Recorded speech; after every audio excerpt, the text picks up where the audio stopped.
Welcome to the Skeptic Zone, the podcast from Australia for science and reason.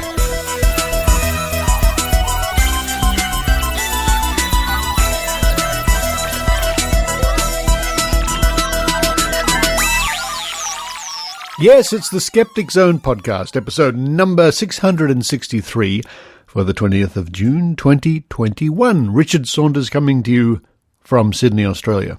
Coming up on this week's show, I speak to my old friend Susan Gerbic from Guerrilla Skepticism on Wikipedia, famous for her psychic stings. Amongst all the other good work that she does, she's done it again.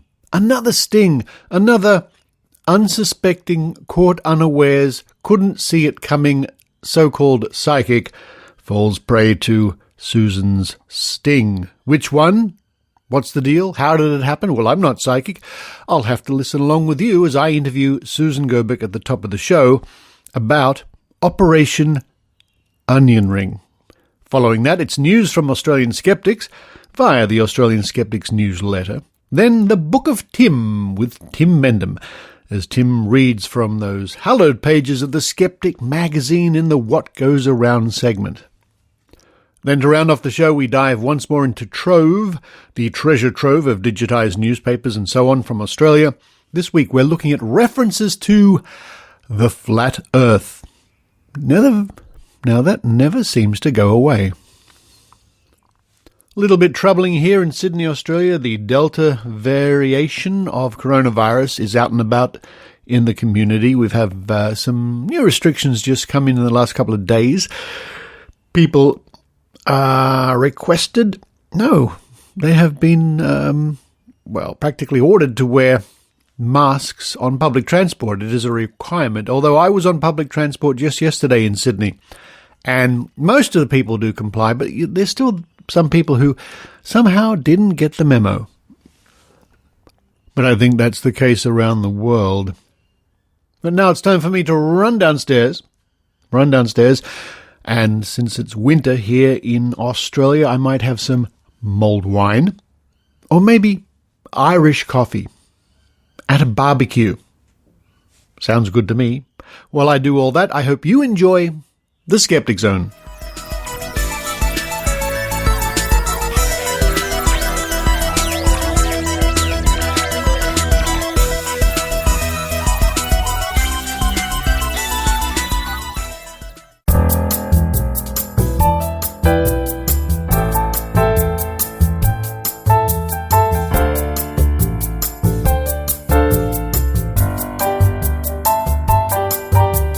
I think we need to think.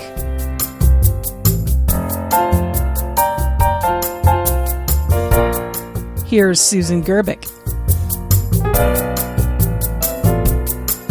Oh, you ready to go outside? We're going to put you out. You're not going to be able to keep your mouth shut. That's no way to talk to me, Susan Gerbic, all the way from Salinas, California. Good to see you again. And actually, you're talking to one of your cats, aren't you? Yes, and I think I better let him out before I continue the conversation because he's going to meow to get out. So let me let him out. All right. Be right back.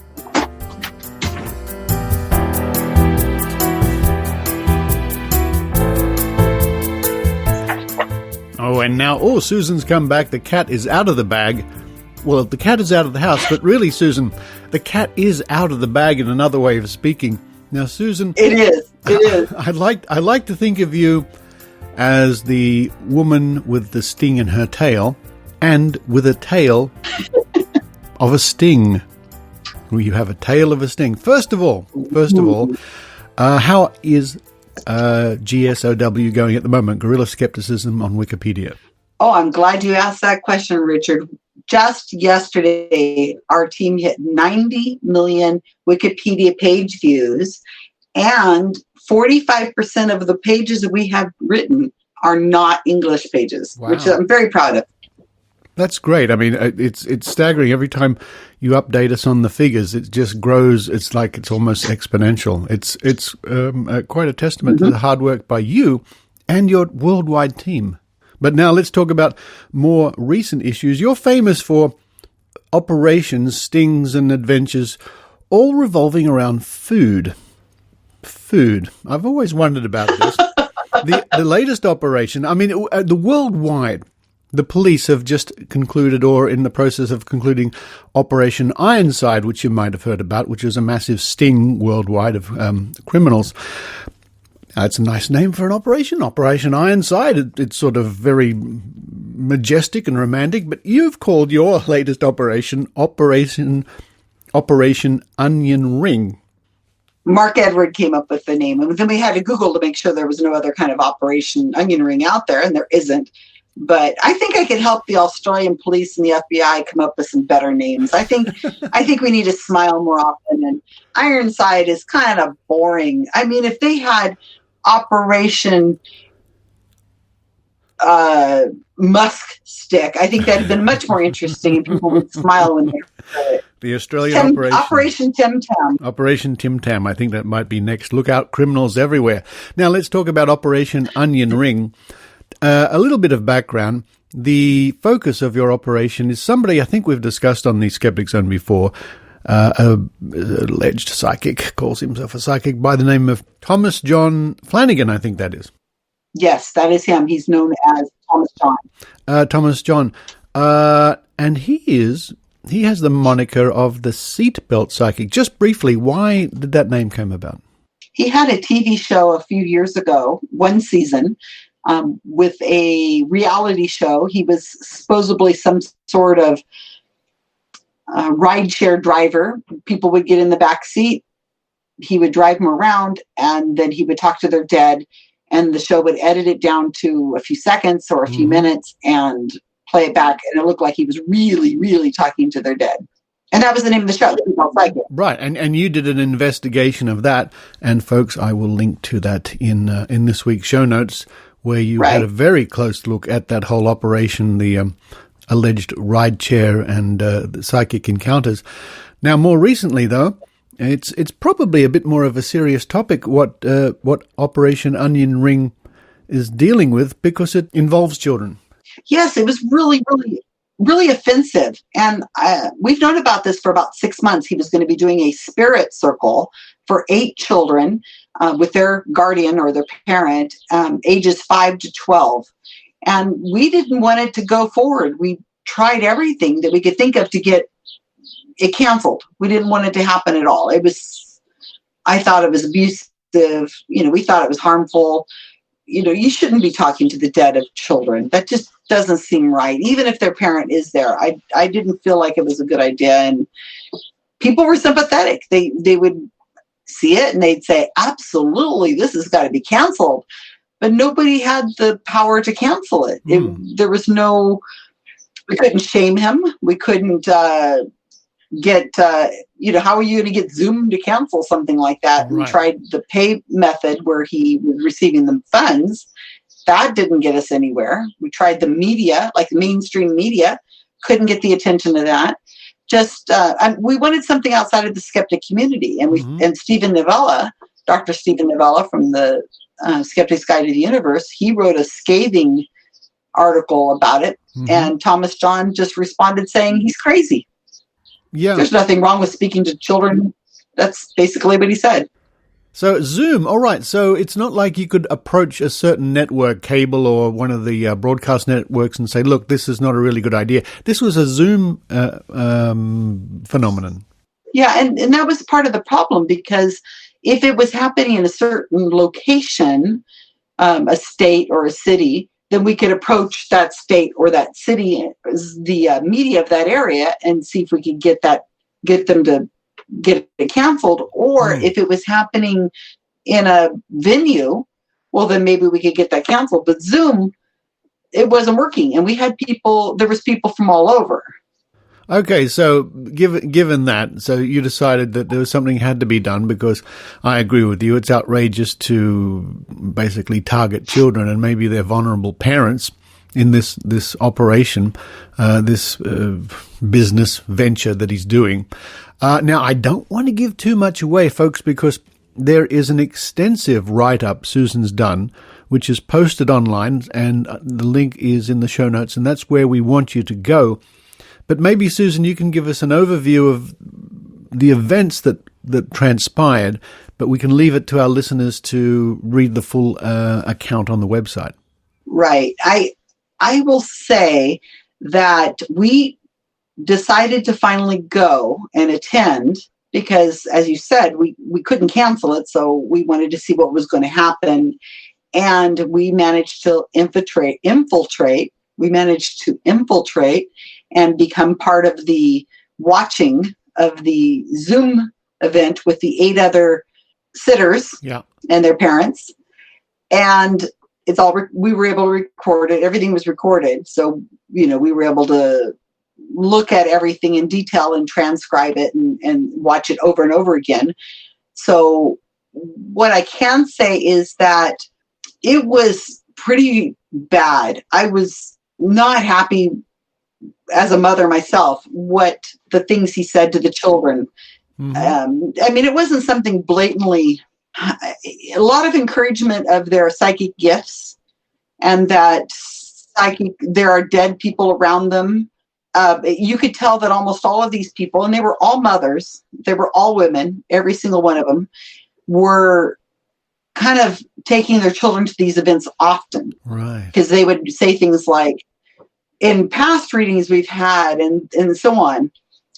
But there's a twist. There's several twists at the article, and the way I wrote it in the article, which is long, and I do apologize for that, but I think what I was trying to do, I cut out a lot because there was so much that I had to take out that wasn't extremely relevant. Yeah. But I wanted to leave it in because I was thinking that if one of these children or the mothers stumbles across this article in the future, which I'm hoping they do, they will see the reading from the perspective of our community and see how a lot of it was just hot reading or cold reading 101. It was just the tropes, I'm getting signs of music and coins and butterflies. And oh, really? It was really, really difficult. I was embarrassed for the psychic.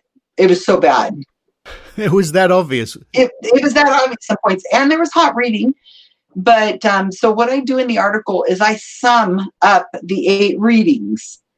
And they're, maybe a few paragraphs long of what happened. And I'm working off the transcriptions as well as the video. So it's concise. The video itself was 2.5 hours. So then I go back and then I talk about what our team, the Guerrilla Skeptics, and we evaluated what it was that he told them. And so I summed that up. And then there's some twists.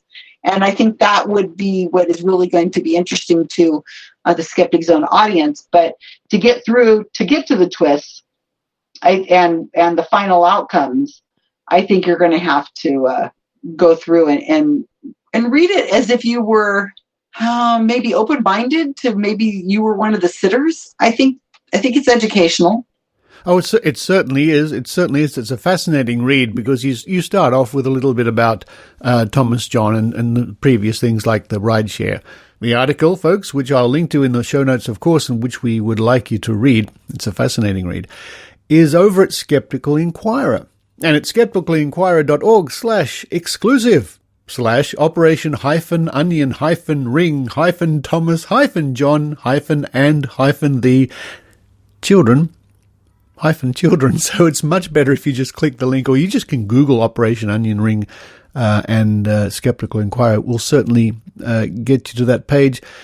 The whole idea is we don't want to reveal the names of the sitters, and by way of the children as well, because they're telling private information, and the children want to hear from their mummies and daddies.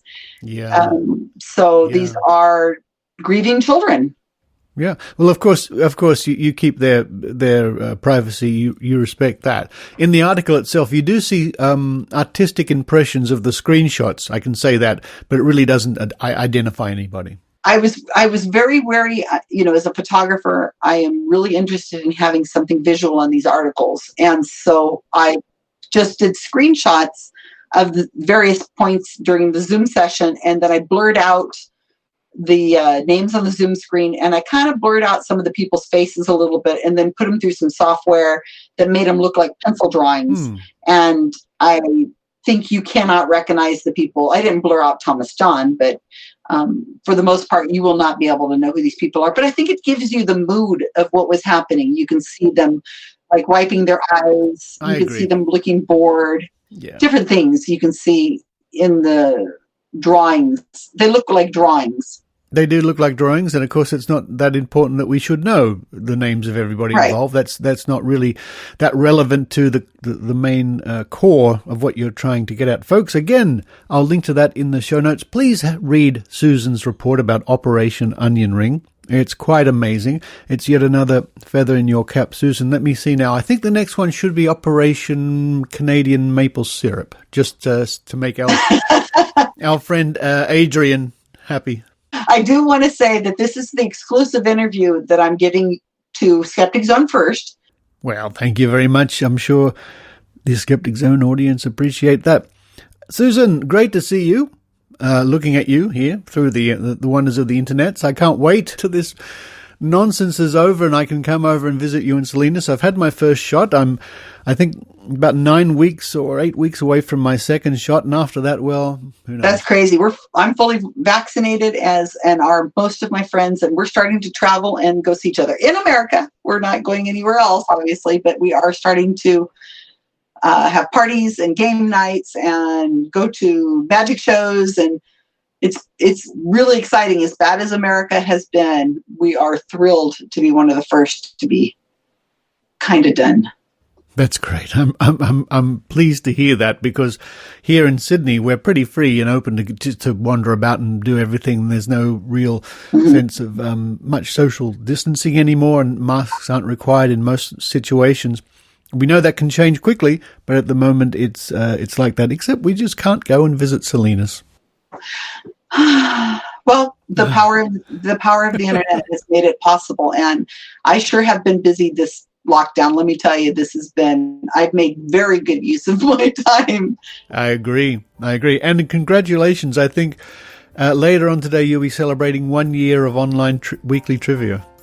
Yes, and we will. Today is the 1 year of trivia, social trivia, Thursday nights. It's would be Friday morning, I guess, in Australia. If people want to join me, you can find all the information about that on Facebook. And we have about 30 people who've shown up for a year. We've never missed a week. Well, for everything you do, Susan, once again, thank you very much. And folks, last plea, please read the account over at Skeptical Inquirer. Susan Gerbic for now, all the way in beautiful Salinas, which I miss. Thank you very much. Thank you, Richard.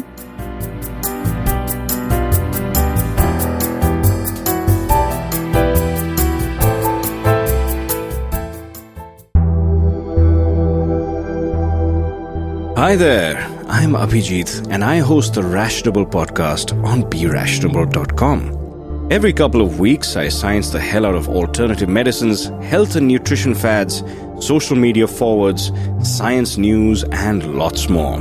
Of course, you can find all of my articles, podcast episodes, and lots more on www.berationable.com. See you there, and until then, always be rationable.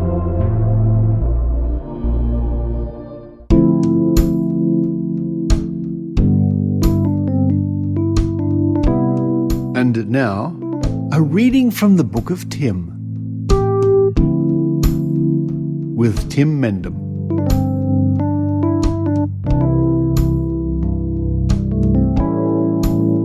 Hi, my name is Tim Mendham. I'm the editor of Australian Skeptics magazine, The Skeptic, and this one is for all our friends in Wallabadar. Today I'm reading from The Skeptic magazine, September 2015, which is volume 35, number 3, which you can download from our website, skeptics.com.au, for free. Today I'm reading from What Goes Around, which is the regular column in the magazine, which is based on the premise that you can start off with a fact or an anecdote or whatever, and by connections you can work your way all the way around to where you started from, giving you the almost inevitable realization that all knowledge is connected and connectable. And this time we're looking at a series of events about seances, sights, sticks, and sex.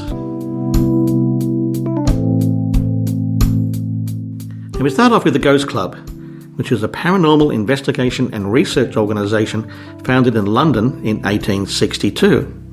Its prime interest is paranormal phenomena, such as ghosts and hauntings, largely from a believer's point of view. It is said to be the oldest such organisation in the world, though the more scientifically focused Society for Psychical Research was set up at about the same time. The Ghost Club dissolved, like a phantom, in the 1870s, following the death of a key member, but was revived in 1882. Its members have included Charles Babbage, Arthur Conan Doyle, Arthur Koestler, Donald Campbell, Sir Julian Huxley, W.B. Yeats, Dennis Wheatley, Peter Cushing and Frederick Bond. Frederick Bligh Bond, who was born in 1864 and died in 1945, was an English architect, illustrator, archaeologist and psychical researcher.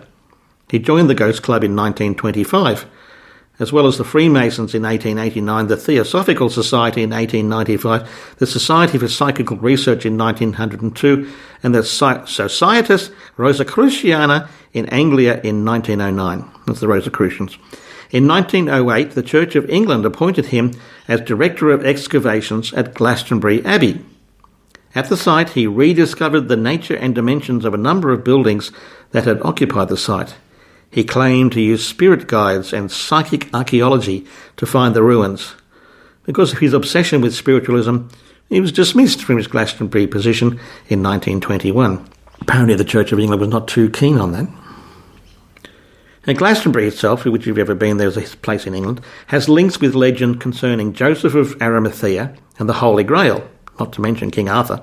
According to the 13th century French poet Robert de Boron, Joseph captured Jesus' blood in the cup, the Grail, which was brought to Britain. On arriving at Glastonbury by boat over the flooded Somerset levels, Joseph stuck his staff into the ground and it flowered miraculously into the Glastonbury thorn.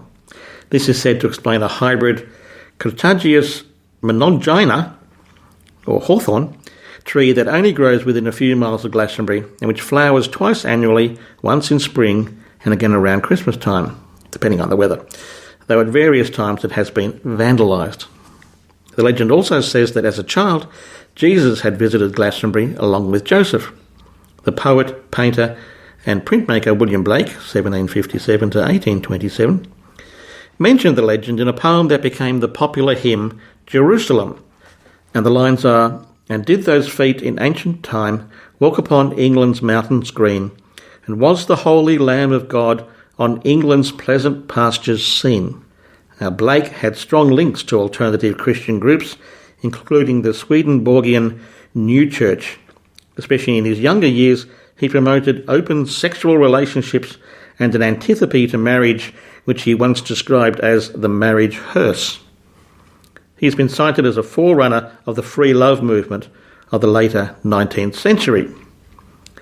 And this free love movement, a broad reform tradition starting in the 1820s, held that marriage is slavery and advocated the removal of all state restrictions on sexual activity such as homosexuality, prostitution and adultery, culminating in the birth control movement of the early 20th century.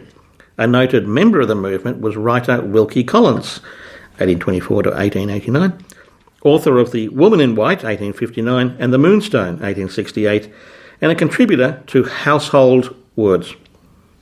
Collins had long-term relationships with two women at the same time, neither of whom he married, and with one of whom he had several children. One of Collins's closest friends and literary collaborator was Charles Dickens, 1812 to 1870. Dickens himself was known for a long-term relationship with actress Ellen Ternan, who was 18 when he met her. He never divorced his wife, Catherine, though they did separate, and Ternan remained the invisible woman for the rest of his life. At the same time, Dickens expressed an academic interest in the paranormal, and despite various paranormalities in his books, such as spontaneous human combustion and ghosts, he preferred to ascribe uncanny phenomena to psychological or physiological causes. His interest extended to joining the Ghost Club, and it was his death which led to its temporary disbanding. Which brings us back to where we started from, with the Ghost Club. And that's what goes around from the Skeptic magazine, September 2015, volume 35, number 3, which you can download along with virtually every other magazine we've published from our website, skeptics.com.au. And of course, you can and should subscribe to our magazine to see what we come up with in future issues.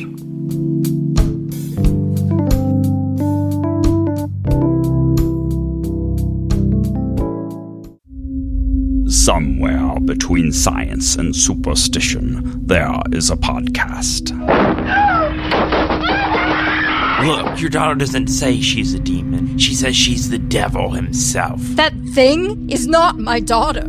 And I want you to tell me there's a show where the hosts don't just report on fringe science and spirituality, but take part themselves. Well, there is, and it's Oh No, Ross and Carrie on Maximum Fun. This year, we actually became certified exorcists. So yes, Carrie and I can help your daughter. Or we can just talk about it on the show. Oh No, Ross and Carrie on MaximumFun.org.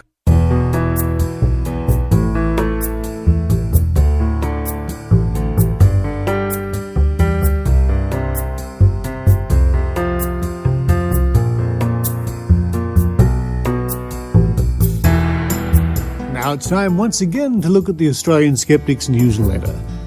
Or should I say the newsletter from Australian Skeptics, and this is newsletter number 125. And this came out, when did it come out? On the 15th of June. Hi all, it says a mixed batch this edition. Not a lot of new news, except for Skepticon to be held on November the 20th to the 21st. But chock full of philosophy, activism, conspiracies, crazy theories, ghost tours, and naked aliens. Just another day at the office. Read on. Tim Mendham. Thank you, Tim. We will. Skepticon, November the 20th to the 21st, 2021, Sydney, Wellington, and online. The 2021 Australian Skeptics Annual National Convention, Skepticon for short, will be held this year on November 20 to 21st. As of first, it will be held simultaneously by the Australian Skeptics from Sydney, Australia, and the New Zealand Skeptics from Wellington, New Zealand, plus online participation from everywhere else. There will be face-to-face presentations in Sydney and Wellington, the Sydney event being held at the University of Technology, and the Wellington event to be announced. This year's attendees will be able to participate in a truly international event, mixing with those speakers who will be physically present in one of the two main venues, COVID willing of course, and interact with speakers in other cities and countries. Details of the speakers and ticket prices will be available soon. And don't forget, each of these stories is accompanied by a link. Medical professionals living in the Byron Bay region are angry and frustrated after businesses asked vaccinated customers not to enter. And of course, we covered this story last week on the Skeptic Zone with Heidi Robertson. Intelligence, it's in your eyes. Curious story, not iridology, as it's about the pupil rather than the iris. But one wonders if it's as simple as, quote, I'm interested, so I opened my pupils more, end quote, and does that include that you are more intelligent? Why pseudoscience is here to stay. Review of a recent book, On the Fringe by Michael D. Gordon, that suggests that rather than scientific literacy, the adversarial nature of the scientific method might be partly to blame for pseudoscience's continued existence. New South Wales petition on voluntary assisted dying. Victoria, Tasmania and Western Australia have all legalised voluntary assisted dying, as has New Zealand. It looks like South Australia and Queensland may soon follow, and the Northern Territory if it can get past Commonwealth restrictions. Now, organisers in New South Wales are asking for support with a petition to the New South Wales government. Fight against conspiracy theories, Kiwi style. Facebook page from New Zealand that, quote, stands for misinformation spreading in Aotearoa, an independent non-governmental and self-funded volunteer resource space for media, health professionals, activists, and educators, end quote. Definitely worth a look. Anti-Maskers and Science. A revisionist article covers a paper from MIT, of all places, that suggests, quote, scientists discover that anti-maskers are really good at science, end quote, and, quote, the study proved that the anti-maskers were right and that they have science on their side, end quote, according to the article. Definitely one for the anti-vaxxer, anti-COVID, conspiracy-orientated audience. So you have been warned. Science of Astrology is back. Sri Lankan site that suggests, quote, it is not unusual to find scientists who believe in astrology too, especially in their personal lives, but may not admit that in public, thinking that it would damage their reputation as scientists. One can be a Nobel Prize-winning scientist and still ask an astrologer to suggest to him or her an auspicious time to leave home and go to receive the prize, end quote. And there's more about that article there. Also, the June 2021 issue of the Skeptic magazine, the journal from Australian Skeptics, is at the printers now, and digital copies have already been sent out. Yes, that's true. I received mine last week. It has a major feature on why people believe, as opposed to what they believe, what psychologists and science leaders think, the legal implications of holding beliefs, and case studies of the victory of belief over reason. We'll also be looking at the myths and conspiracies associated with the Port Arthur massacre, that tragic event which occurred 25 years ago. So if you haven't subscribed, now is the time to do so. The newsletter also covers events coming up in Perth, Adelaide, Melbourne, Gold Coast, Canberra, Sydney, Queensland, and Canberra again. They are busy. Items of interest. Bizarre alien-like creature spotted in India. A video of a strange-looking hominid creature has gone viral in India. The footage was taken by a group of motorbike riders when they spotted the alien-like figure walking along a bridge. Travel tip number 1. Creepiest supernatural museums in the United States. Places where you see all the paranormalities you like. Although, curiously, the National Museum of the Paranormal looks like a pretty rundown cottage. Maybe the paranormal is not so profitable. Travel tip number 2. The paranormal in American art. Toledo Museum of Art. Not exactly the first US gallery that springs to mind. The exhibit covers works from the early 19th century through to the present, featuring paintings and sculpture, drawings, sketchbooks and journals, prints, photographs, furniture, clothing and textiles, videos and other objects such as scientific instruments and mediumistic occult paraphernalia, including Ouija boards and planchettes. Travel tip number 3, booze, history, paranormal, voodoo and mystery tour. Sounds good? New Orleans walking tour on June 25th. Travel tip number 4, creepiest places in West Virginia, supposedly making this state the creepiest in the US. The National Museum of the Paranormal crops up again, as does the abandoned amusement park, and the place where the original sightings of Mothman were made. Travel tip number 5, UK Midsummer Spookiness. A pretty comprehensive list of all the spooky things due to happen across the UK over the next couple of weeks, according to legend. Everything from ghosts, pixies, devils, and barges to standing stones that won't stand still. And shock horror finale, psychic wrong. How could it happen? The Kyle and Jackie O show's resident psychic, Georgina Walker, recently predicted how the shock jock will meet his demise in, quote, frighteningly accurate detail, end quote. Accurate in all but the fact that it was inaccurate. In that Sandilands, that's Carl Sandilands, was supposed to have drowned on June 10. Last thing we heard, he didn't. We'd comment, but we won't. All that and more is at your fingertips when you subscribe to the Australian Skeptics newsletter written and compiled by Tim Mendham, and you can do that by visiting www.skeptics.com.au.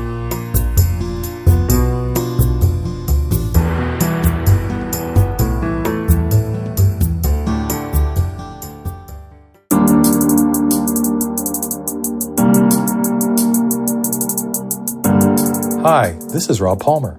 I write the well-known Skeptic column in Skeptical Inquirer Online, and I'm a team member of the Guerrilla Skeptics on Wikipedia project, GSOW. But you fine folks may know me because I contributed segments for several episodes of this podcast. Check out my interviews from SciCon 2019, starting with episode 576.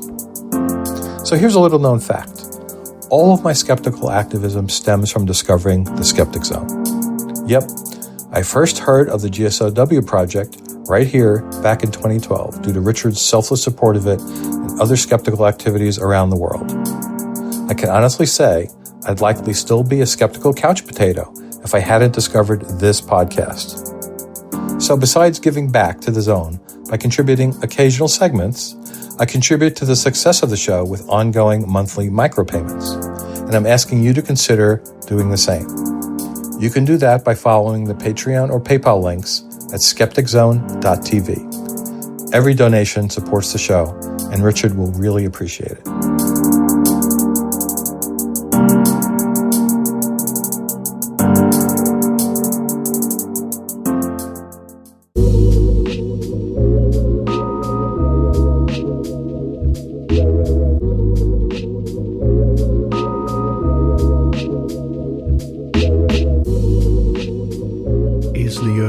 Is it still flat? Was it ever flat? Today in the Trove segment. Digitised newspapers, articles, gazettes and journals at trove.nla.gov.au. We're going to research the flat Earth. And it's interesting to see the references going back with the term flat Earth. We turn to the year 1906. Friday, the 1st of June, from the Dungog Chronicle, Durham and Gloucester Advertiser. A flat Earth. Lady Blount's ridicule.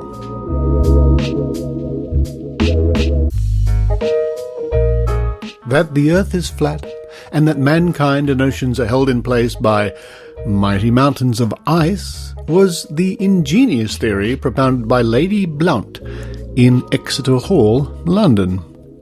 Lady Blount is the wife of Sir Walter D. Soddington Blount, head of one of the oldest families in England.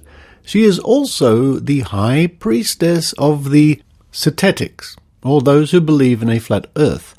The Reverend E. W. Bullinger, D.D., the most noted scientist, who has only lately come to believe that he walks on a flat and motionless earth, presided, and Miss Zipporah Monteith opened the meeting by singing Gravitation, the glory song of the Septetics. Here are a few specimen verses. The gravity theory, when started, was clearly a fancy which Newton had run.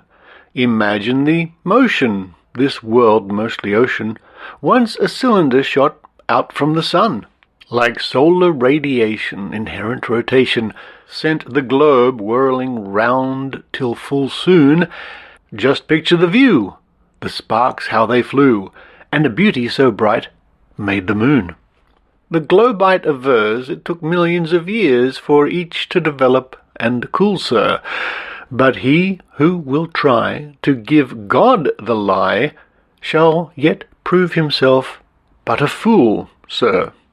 Lady Blount acknowledges her own responsibility for the words, and she twanged an accompaniment on the mandolin for a selection of Septetic airs, suitably entitled The Nebula Hypothesis.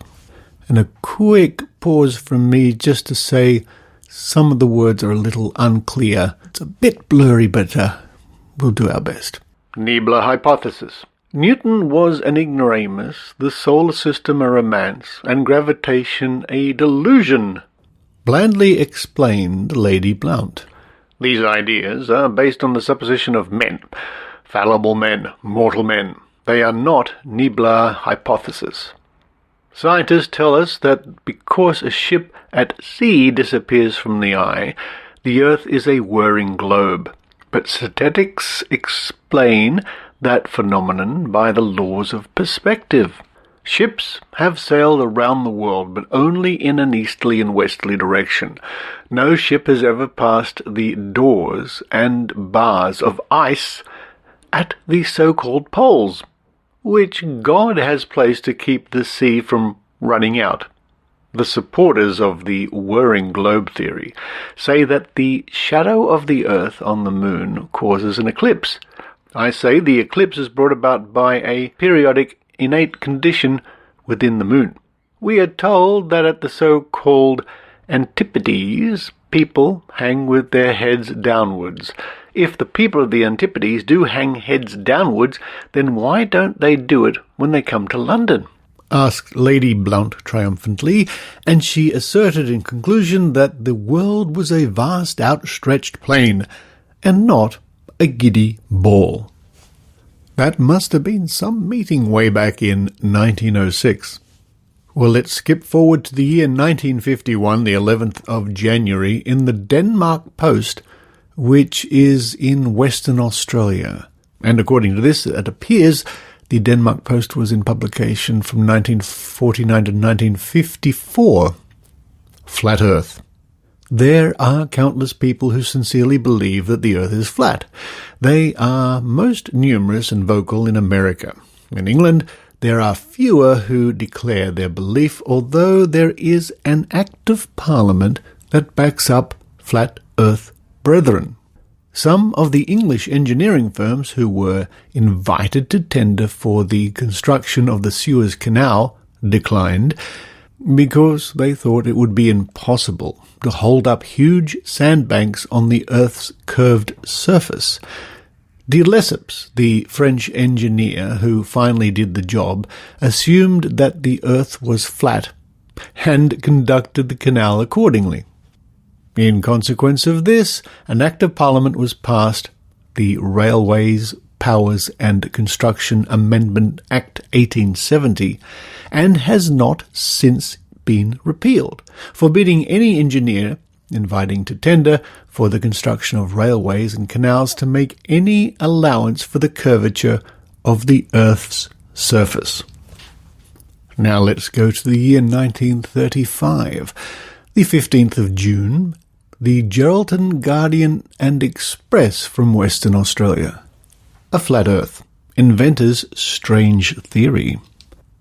A man who for more than 50 years tried to prove that the Earth was flat has just died at Bath, England. He was William Edgell, aged 73 years, who, when 20, took an oath to his dying father that he would prove the theory on which he had worked ever since. To study the night skies, Mr. Edgell never went to bed, but slept in a chair. He erected in his garden a steel tube through which he could watch the pole star, and he evolved the theory of a flat basin-shaped Earth with the sun moving north and south across it. He contended that the pole star was only 5,000 miles away, and that the sun was no more than 10 miles in diameter. Mr. Edgell invented a free wheel for bicycles, an automatic weighing machine, and an airless tyre. And now we go all the way back to 1897, Glen Innes Examiner and General Advertiser. And on Friday the 16th of July, is the Earth flat? We take the following from the Auckland News. On the coast of Florida, experiments are about to be made, or were not long since, for the purpose of demonstrating that the Earth is not round, as is generally believed, but on the contrary, flat. Now, as during an eclipse the shadow of the Earth upon the Moon is decidedly round, it seems singular that the flat Earth theories will contend that the Earth is not round but flat. Of course, like a pancake, the Earth might be both round and flat, but even this notion would not tally with the ideas of these flat Earth people. The principal arguments they advance are that a ship might seem to sail around a ball when it merely sails round a circle, that all the effects of day and night could be produced by a fixed sun shining down upon a circular Earth revolving like a card on a pin, and that the longest rivers have a descent of only a few feet. They say that the phenomenon at sea of a ship rising or disappearing is to be explained by refraction. And if the Earth were spherical, the compass would not point north and south.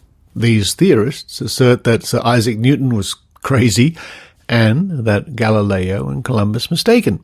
If the Earth were a revolving globe, a projectile thrown vertically upward would not fall on the same spot which it was hurled. And all these propositions, they claim, are backed up by copious quotations from the Bible, such as the 4 angels at the 4 corners of the earth, the 4 winds of heaven, and numerous others. Wild though it sounds, serious experiments are to be commenced shortly at Florida, though what the nature of these will be, it is impossible to say. Now let's turn to the pages of the Barrier Minor from Broken Hill, New South Wales, published on the 27th of July 1905. Flat Earth Theories.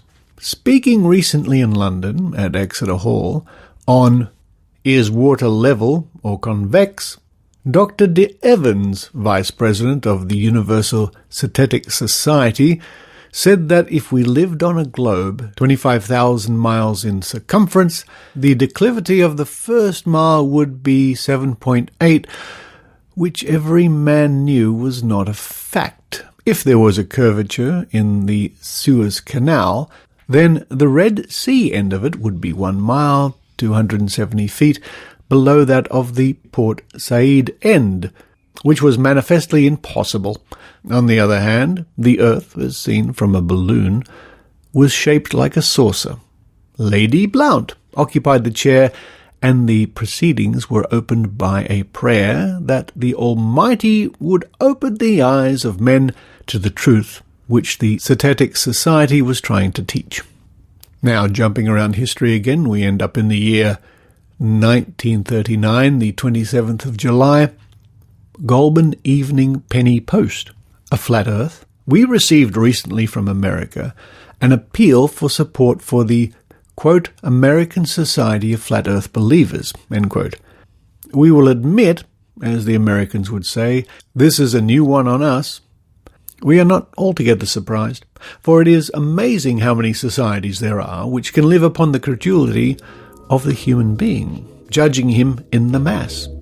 No doubt many societies perform a useful service, but we do find it hard to realize that a society of flat earth believers can get away with it.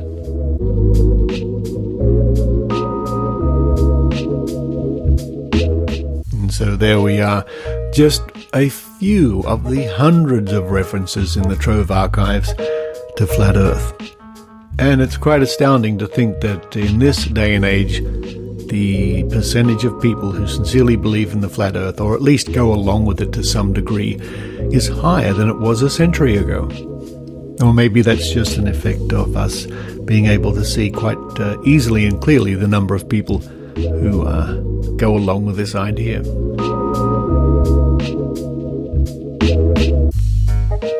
And once again, a tip of the hat to the good people at Trove, at trove.nla.gov.au, who spend their time digitizing newspapers and periodicals and magazines and so on for us to enjoy.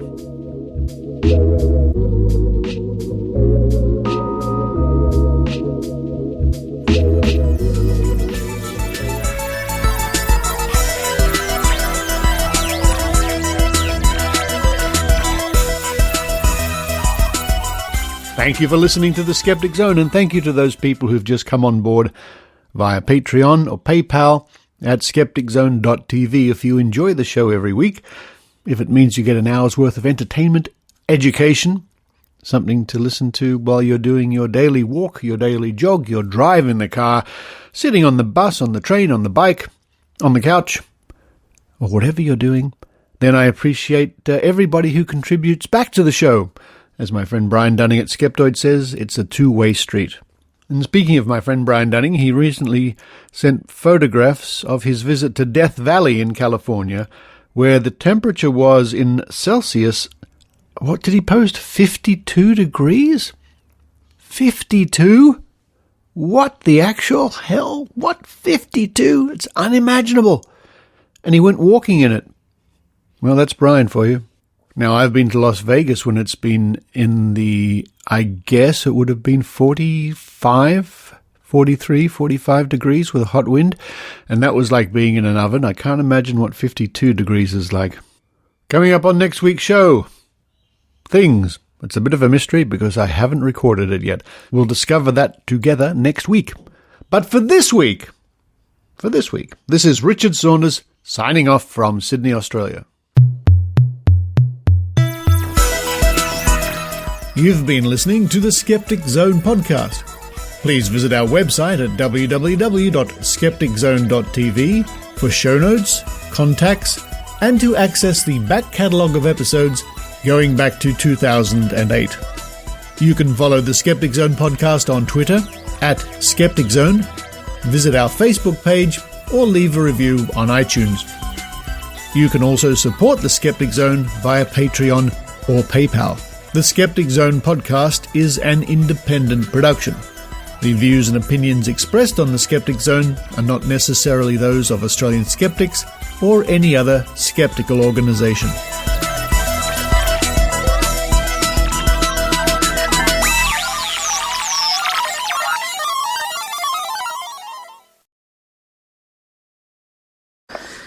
Okay, this drags in a lot, actually. This quote's from Blake and Dickens and Wilkie Collins and all sorts of people. I quite enjoyed this one. All right. Hi, my name's Tim Mendham. I'm the editor of Australian Skeptics magazine, The Editor, and this particular event is for all our... Wait. You're the editor of Australian Skeptics magazine, The Editor? Yeah, it's a new one. Didn't you hear about that one? That's coming out next year. Yeah. All right. Hi. Hi. Hello, everybody. What time was it? You did it, me. A man wrote it for me on this piece of paper. Oh. What did that say? Exactly. Oh, he's in the tent upstairs, men. You can hear him. Bang. He took one of his shoes off. Bang. Oh, he must be with another friend. Bang. He must have 3 legs. Help! Help! Help! The house is on fire! You people be quiet down there. I'm trying to sleep. Help! They were pretty stupid, weren't they? Yeah. Did you ever see the Telegoons? The TV version? Yeah. A lot of those are on YouTube. Oh, it should be, yeah. Okay.